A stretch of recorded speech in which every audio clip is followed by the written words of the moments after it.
can you be against a balanced budget? All right. All right.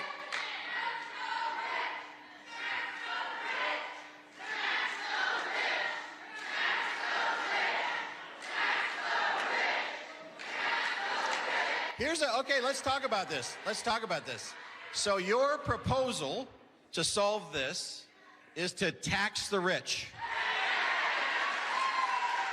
So we're shutting down our market farm. We've officially decided to close the doors to our farm store and market farm. We just notified all of our customers yesterday. That may come as a shock to you, and some of you may be like, well, why are you doing that? There's many reasons.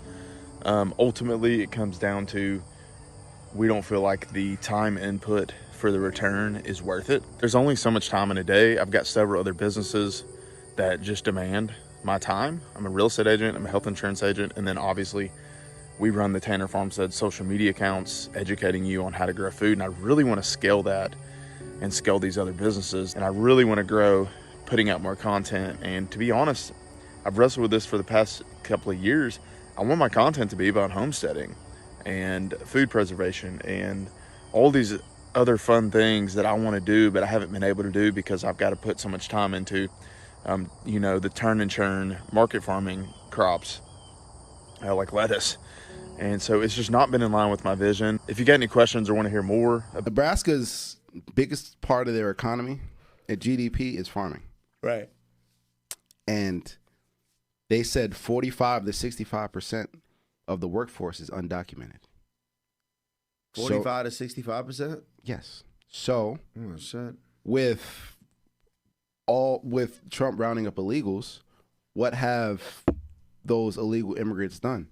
They jump ship. They don't want to get raided while they're working. They don't want they don't want to get families broken up. So now so they predicted that Nebraska is 2 quarters away from being bankrupt. The whole state, because there's no workers. Half of their workforce is undocumented immigrants.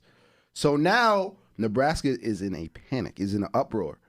And most of them, farmers are Trump supporters. They got exactly what they voted for. If all these illegals were taking your jobs, why don't you go fill and do the shitty jobs they were doing for less than minimum wage? If these illegal immigrants were taking your jobs. There's all these jobs available. You can do it. To work slave hours at slave wages, you can do it. They literally bit their nose and spite their face. Like they directly voted to deport the illegals, and now the illegals, they didn't even wait for deportation. They working somewhere else. I hope they don't want any government handouts, because that's socialism. They hate socialism. Hope they don't want any government handouts. Put yourselves up by your bootstraps. What's going to end up happening is these corporations are going to come buy your farm, and you going to work that farm. And you're going to be working for the corporations. They're going to buy it for pennies on a dollar, and you're going to be working your farm, and you're not going to own it no more. So this morning I ended up on Nebraska Talk, and it was a bunch of people crying, why does anybody care about Nebraska? When we voted for Kamala Harris, when I cast my vote for Harris, that was me saying, I care about you, and I want you to survive and thrive. Okay, you knew better than anybody else that your state thrives and survives off of migrants' backs. Okay? And instead of them waiting for ICE to come, they decided to peace out before they could come and get them. I don't know what to tell you guys anymore. This is what you voted for. Whether you like it or not, whether you want to believe it or not, this is exactly what you voted for. And now you're feeling it. What do you want us to do? You want a government handout? That's socialism. You voted against that. No.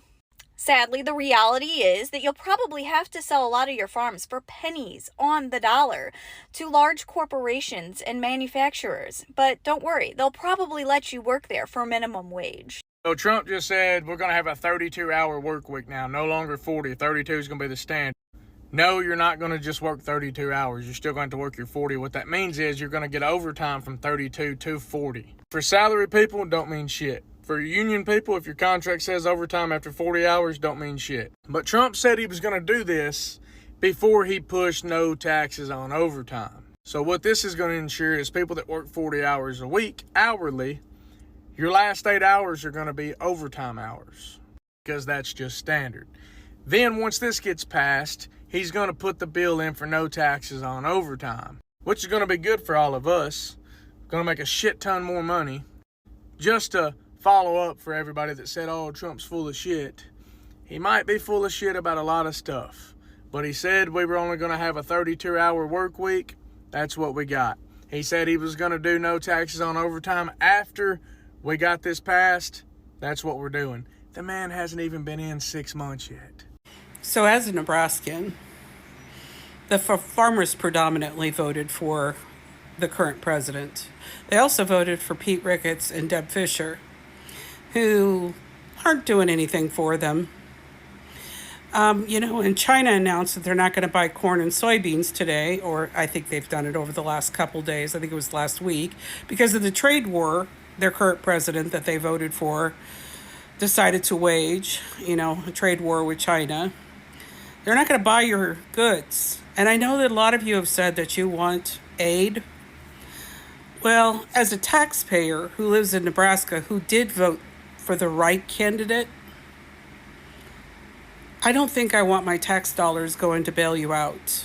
I think you actually should sit in your decisions and feel the effects. You want us to. Every time we vote for a Democrat, and you say they're horrible. So at this point in time, I'm going to tell you the same thing you say to me back. You wanted to vote for this. Now you get to deal with the consequences. And I don't think I should have to bail you out, because I work hard for my money too, and my dollars shouldn't bail out your bad decisions. So yeah, today I'm telling you, the farmers here in Nebraska, you need to deal with your own decisions. It's your consequences, not mine, and I don't want to pay for them. Does anybody care about Nebraska? That's the question that's going around TikTok right now, and to that, I respond with 2 questions. Did Nebraska care about anybody else? And does Nebraska care about Nebraska? Because, you see, God helps those who help themselves. And when you Nebraskans walked into the voting booth and overwhelmingly voted for Donald Trump to be president, and now you're feeling the effects of that, this isn't I told you so. This is an FAFO. And I know there are Nebraskans out there that voted for Kamala Harris and did not fall into the trap of Donald Trump. Unfortunately, there were not enough of you.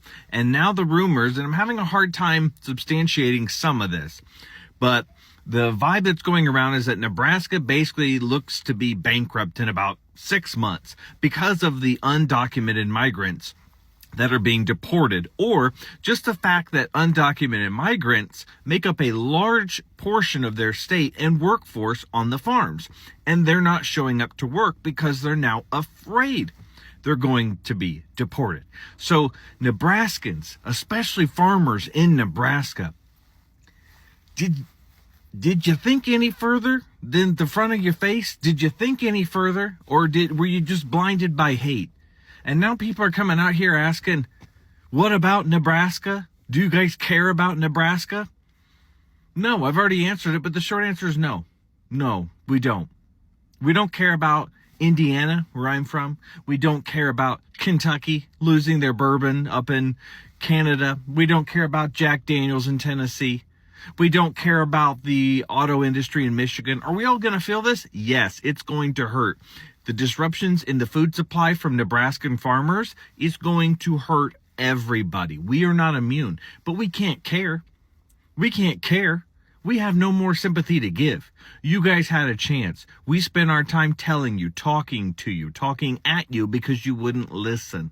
You decided to vote for Donald Trump, and here he is undoing your entire workforce. And when you lose your family farm of 150 years to a private company who's going to buy up all the land when you guys can't pay your bills, that's the state of America we're going to be in, because you decided to vote for hate over the rest of the country and your own good.